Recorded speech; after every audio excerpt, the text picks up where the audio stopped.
ایک دفعہ شیطان آیا ہمارے نبی سے ملنے، تو آپ نے اس سے پوچھا تیرے دشمن کتنے؟ وہ مسلمان جو 24 گھنٹے باوضو رہتا ہے، 5 نمازیں ہیں، 30 روزے ہیں، زکوٰۃ اور حج مالداروں پر ہے۔ نماز ہماری بیس ہے، نماز کے بغیر معاشرے کی بنیاد نہیں بن سکتی۔ کسی حال میں بھی نماز معاف نہیں ہو سکتی۔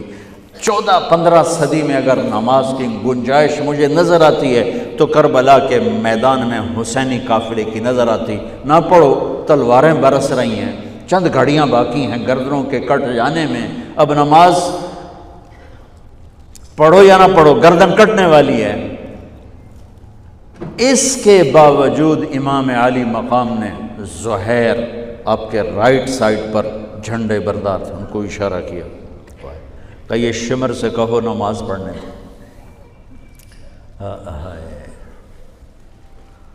تو انہوں نے آگے بڑھ کے کہا نماز پڑھنے دو، تھوڑی دیر کے لیے رک جاؤ۔ وہ کہنے لگا ہماری تلوار نہیں رکے گی۔ انہوں نے آ کر کہا یہ جواب ہے۔ امام عالی مقام نے فرمایا پھر نماز بھی نہیں چھوٹے گی۔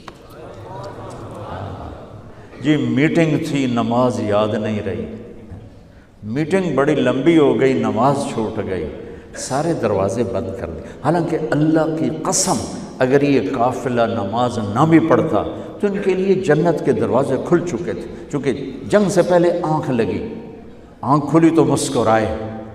تو بہن نے پوچھا یہ کوئی ہنسنے کا وقت ہے؟ موت سر پہ کھڑی، کہنے لگے یہی تو ہنسنے کا وقت ہے، خواب میں اللہ کے نبی آئے ہیں، کہہ رہے ہیں بیٹا میں لینے کے لیے آ چکا ہوں۔ پھر نماز نہیں چھوڑی۔ تو پی آئی اے والا کہہ سکتا ہے کہ جو میں جہاز اڑا رہا تھا نماز چھوڑ گئی؟ ارے بھائی پوچھو علماء سے سفر میں کیسے پڑھنی ہے، آسانی کر دی، چھوٹی کر دی، معافی نہیں ہے۔ اگر معافی ہوتی تو اس حسینی قافلے کو ہوتی۔ آدھے نماز پڑھو آدھے جنگ کرو۔ اب تو 1440 ہجری ہو چکی ہے، 1440 سال میں سب سے خوبصورت نماز جو پڑھی گئی کربلا کے میدان میں پڑھی گئی، سب سے خوبصورت سجدہ جو کیا گیا کربلا کے میدان میں کیا گیا۔ اور زمین نے بھی کیا فخر کیا ہوگا کربلا کی زمین نے کہ آج کون ہیں جن کے ماتھے میرے اوپر ٹک کر یوں لگ رہے ہیں جیسے ٹیکا میرے ماتھے پہ آ گیا۔ جب سبحان رب الاعلیٰ کی صدا گونجی ہوگی تو زمین کی 7ویں تہ بھی ٹھنڈی ہو گئی ہوگی۔ تو میرے نبی کا نواسا ہمارے لیے دروازے بند کر کے جا رہا ہے۔ کسی حال میں نہیں چھوڑ سکتے نماز، سوائے اس کے کہ بے ہوش ہو جاؤ، چلو ٹھیک ہے، اس کے علاوہ نہیں چھوڑ سکتے۔ لیٹے لیٹے پڑھو، نہیں اٹھ سکتے لیٹے پڑھو، آنکھوں کے اشارے سے پڑھو، چھوڑ نہیں سکتے ہو۔ آدھوں نے نماز پڑھی، آدھوں نے جنگ کی، پھر آدھوں نے نماز پڑھی اور سب نے جنگ کی، اور عصر میں سب سر نیزے پہ چڑھ چکے تھے۔ عاشق کا جنازہ ہے، ذرا دھوم سے نکلے، محبوب کی گلیوں سے ذرا گھوم کے نکلے۔ ہمارے دفتروں میں، بازاروں میں، گھروں میں نماز زندہ ہو جائے۔ روزہ تو سال کے بعد آئے گا، بیمار ہے تو چھٹی، مسافر ہے تو چھٹی بعد میں رکھ لینا۔ زکوٰۃ پیسے والے پر ہے، حج پیسے والے پر ہے، ایک نماز ایسا فریضہ ہے جس کے لیے میرے رب نے 700 دفعہ قرآن کو ہلا دیا ہے۔ نماز نماز، کبھی لفظ صلاۃ کے ساتھ، کبھی اور الفاظ کے ساتھ، 700۔ ایک آرڈر آ جائے ملک صاحب کا تو آپ ہل جاؤ گے، آرڈر آ گیا، آرڈر آ گیا۔ میرا رب 700 دفعہ کہے اور تمہاری مسجد خالی ہو کہ ہمیں اپنے اللہ اور اس کے رسول کی عظمت اور ہیبت کا پتہ نہیں ہے۔ نماز کے بعد زندگی اگر ساری نماز بنانا چاہتے ہیں، نمازیں کتنی ہیں بھائی بولو؟ 6 ہو سکتی ہیں، 7 ہو سکتی ہیں، نہیں ہو سکتی۔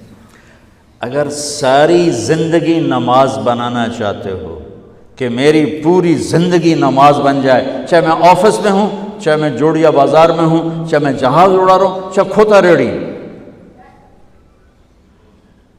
ایک حدیث سناتا ہوں، صرف ایک حدیث، اس ایک حدیث پہ عمل ہو جائے تو ساری زندگی عبادت بن جائے گی، ساری زندگی بندگی بن جائے گی۔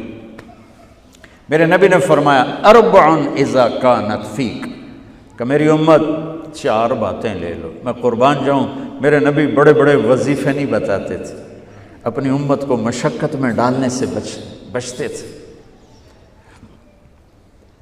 چھوٹے چھوٹے وظیفے بتاتے۔ ایک صحابی ہے، یا رسول اللہ تنگی ہے رزق کی، کوئی وظیفہ بتائیں۔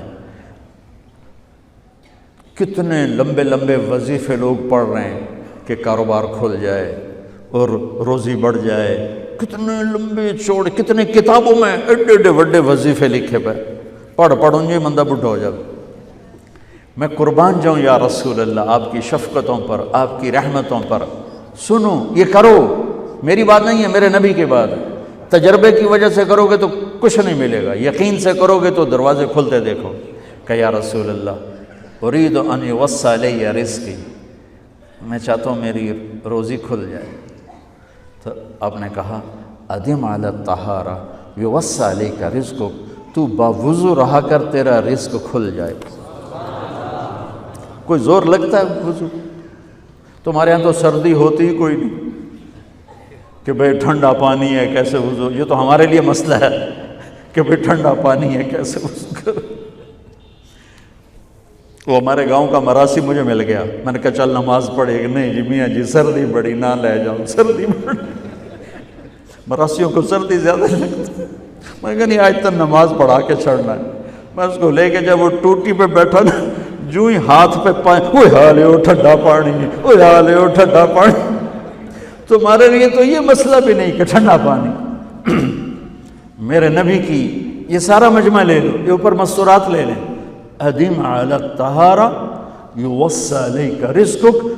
میرے نبی نے فرمایا باوضو رہنا شروع کر دے، اللہ تیرا رزق کھول دے گا۔ اب یہ اللہ رسول کی آپس کی بات ہے تو میری بات ہوتی تو دیوار پہ مار دو، تجربہ کرو۔ نبی کی بات کو تجربہ کر کے نہیں کرتے، یقین کے ساتھ کرتے ہیں۔